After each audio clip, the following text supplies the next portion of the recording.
महाराज जी, ना चाहते हुए भी मेरा मन पराई माता बहनों पर दूषित दृष्टि। ऐसा हो ही नहीं सकता बच्चा। हम ना चाहे और फिर मेरा मन ऐसा कर दे तो ऐसा अपनी बहन पे जाता है। अगर हमारा मन किसी माता बहन में चला जाता है, गंदी भावना करता है, तो हम उसे वापस लाते हैं और डांट लगाते हैं। जैसे अपनी बहन तैसे दूसरे की बहन। आत्मना प्रतिकूलानी परेशान न समाचरे। हमारी बहन को कोई गंदी दृष्टि से देखे तो कैसा लगेगा? तो हमको अपनी आंखें संभाल के रखनी, दूसरी बहन बेटियों की तरफ गंदी दृष्टि नहीं देखनी। ब्रह्मचर्य अत्यंत आवश्यक है। नींद पर काबू पाने के लिए, शरीर पर शासन करने के लिए, मन पर शासन करने के लिए, दिव्य आनंद का अनुभव करने के लिए ब्रह्मचर्य नींव है, नींव।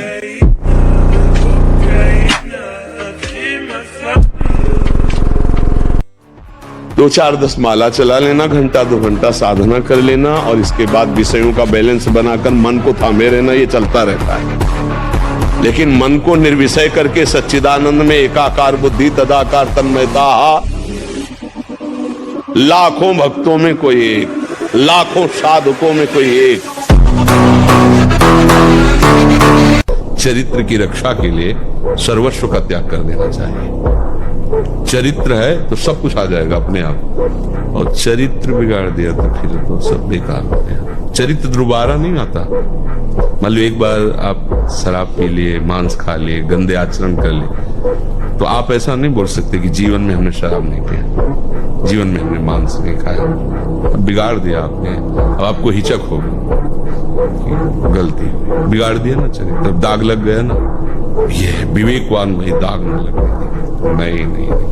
जब बुरा सपोर्ट करे उस समय सहना बहुत कठिन होता है। अगर मन ने ठान लिया कि अब ये करना है और आपने कह दिया ना, तो आपको जलाना शुरू करेगा, और उस जलन को जो सह गया, यम ही न व्यथ्यन्ते पुरुषम पुरुषर्षव सम दुखा सुखाधीरम स्वमृतत्वाय कल्पते। उस जलन को जो सह गया, तो भगवान को प्राप्त करने की सामर्थ्य रखता है। ब्रह्मचर्य धारण करने वाले कोई बादाम, हलवा, घी की जरूरत ही नहीं। बिल्कुल सच्ची मानिए। जैसे तप्त भूमि में पैर कैसे पड़ता है, ऐसी बिजली रहती ब्रह्मचारी की। बिजली 60 किलोमीटर बिना विश्राम किए चलते देखा है।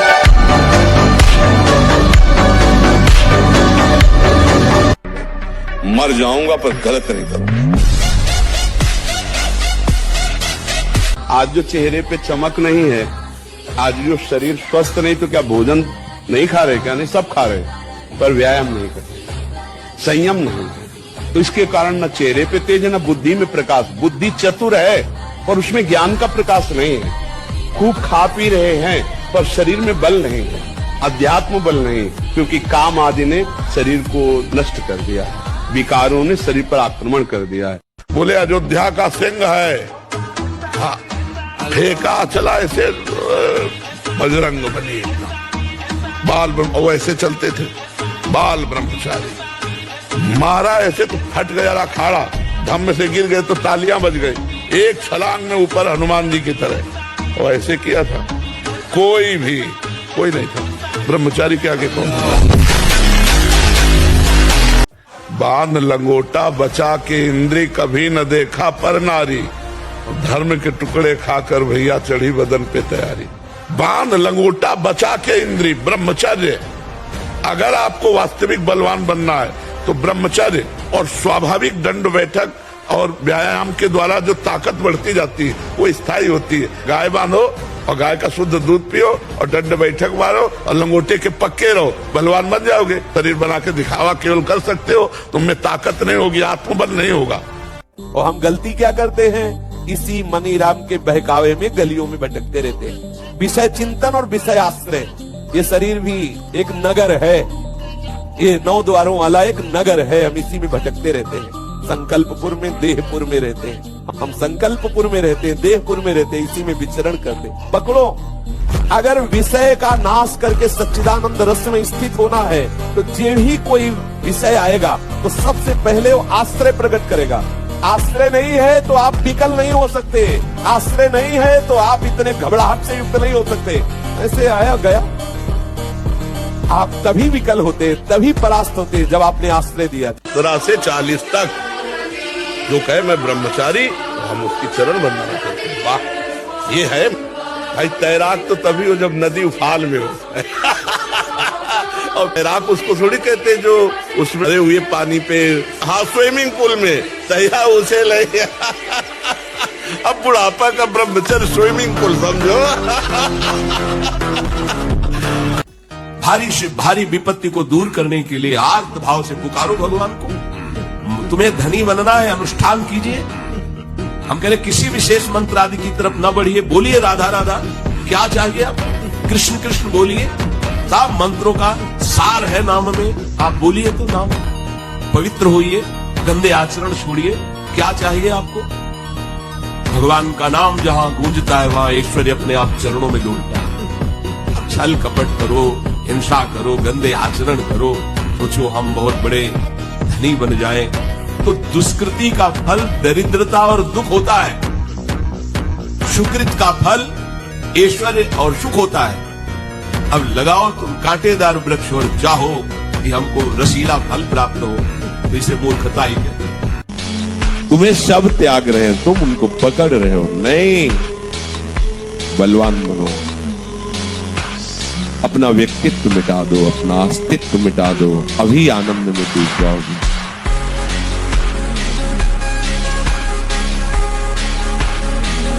अब आप सोने जा रहे हैं और आराम से दरवाजा बंद किए हुए लेट गए और मोबाइल हाथ में, सर्वनाश की स्थिति आप में आ ही जाएगी। क्योंकि एकांत में मन बहुत बलवान होकर इंद्रियों के साथ भोगों का चिंतन करता है। ये बिल्कुल सावधानी रख लीजिए। बलवान इंद्रिय ग्रामो विद्वानम अपि कर्षति। जहां एकांत होंगे, मोबाइल हाथ में, तो आपको दुर्गति करने का बहुत बड़ा साधन बन जाएगा। पहला काम, कमरे में जब जाओ स्विच ऑफ कर दो। बिल्कुल जैसा कहें, माला उठाओ या कोई महापुरुष का चरित्र उस समय पढ़ो, वो आपको थप्पड़ की तरह लगेगा। और चरित्र पढ़ के उसी के चिंतन करते हुए सो जाओ, या माला लेकर के जप करते जब नींद आए तब सो जाओ। कोई ऐसी चेष्टा मत करो जो तुम्हारे उत्साह को, तुम्हारी जीवनी शक्ति को नष्ट करके नरकगामी बना दे। स्मृति का लोप हो रहा है, कोई उत्साह नहीं, एक जीवन मृत तुल्य बच्चा है, बच्चा जहां कहीं कोई गुंजाइश नहीं।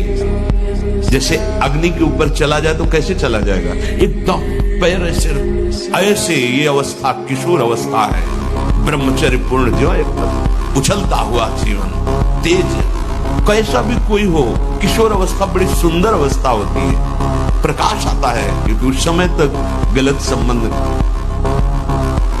ये जो लोग सुबह 8 बजे तक 9 बजे तक सोते रहते हैं और सोचते रहते हैं कि हम ब्रह्मचर्य रह पाएंगे या स्वप्न दोष से निकल पाए, कभी नहीं हो सकता।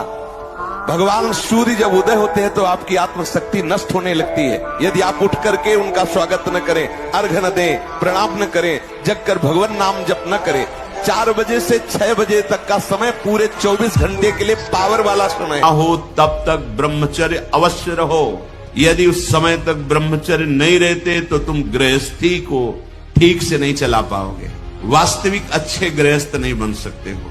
जो तुम्हारी गृहस्थ की वृत्तियां हैं उनमें तुम सफल नहीं हो पाओगे। और जो 8-10 बजे तक सोता है वो कोई भी हो ब्रह्मचारी रह ही नहीं सकता। आप देखिएगा 3 बजे से लेकर के सूर्य उदय के तक अगर आप सोते तो आपका स्वप्न दोष बढ़ेगा, आपका संयम बिगड़ेगा।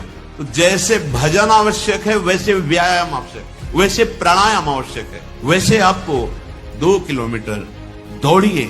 8 प्रकार के ये महत्वपूर्ण है।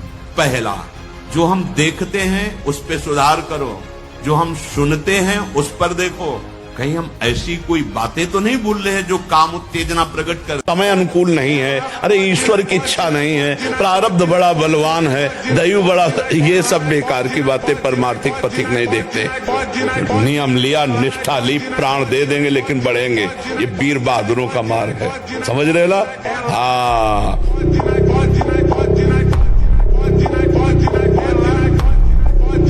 नए साल में अगर नियम लेना है तो यही लो कि आज के बाद मैं कभी शराब नहीं पीऊंगा, मांस नहीं खाऊंगा और ना किसी माता बहन की तरफ गंदी बात करूंगा, गंदी दृष्टि देखूंगा, अपने कर्तव्य का पालन करूंगा और इसी जन्म में भगवान को रिझा लूंगा, नाम जप करते हुए भगवत प्राप्ति करूंगा। हमारा तो यही संदेश है। स्वप्न दोष कहते हो, जिसे स्वयं ही वीरपात कहते हो, वो गलत अभ्यास से हुआ है। आपकी नस नाड़ियां इतनी दुर्बल हो गई, कुछ क्षमता नहीं रख रही वीर शक्ति को रोकने की। हमें लगता है कि हम अगर कोई गलती ना करें और वर्ष 1.5 वर्ष इंतजार करें, दंड बैठक मारें, 2-3 किलोमीटर दौड़ लगाएं, जैसा हमने बताया, खान पान शुद्ध रखें, तो वो धीरे धीरे धीरे अंतराय बढ़ता जाएगा। आप देखना, अंतराय बढ़ता चला है। जैसे ये 2 दिन में, फिर 4 दिन में, फिर 6 दिन में, फिर ऐसे 40 दिन में धीरे धीरे अंतराय बढ़ता, फिर ऐसा होता है कि ठीक हो जाता है। अगर कोई हरकत गलत ना करे तो ठीक हो जाएगा, ये पक्का ठीक हो जाएगा। एक सुकृतवान धर्म से चलता है, सत्य से चलता है, अपने सत्य के पैसे से परिवार का पोषण कर रहा है। अब उसके जीवन में विपत्ति पर विपत्ति, घटना पे दुर्घटना, अब उसका जो पूर्ण पाप उसके सुख में बाधा पहुंचाने के लिए तैयार है, उसको फटाफट भुगवाया जा रहा है। चुप रहना, और जिस दिन पीछे का पुण्य और आगे का धर्म तुम्हारा जुड़ेगा, लंबा समय आपका महान सुख में जाएगा।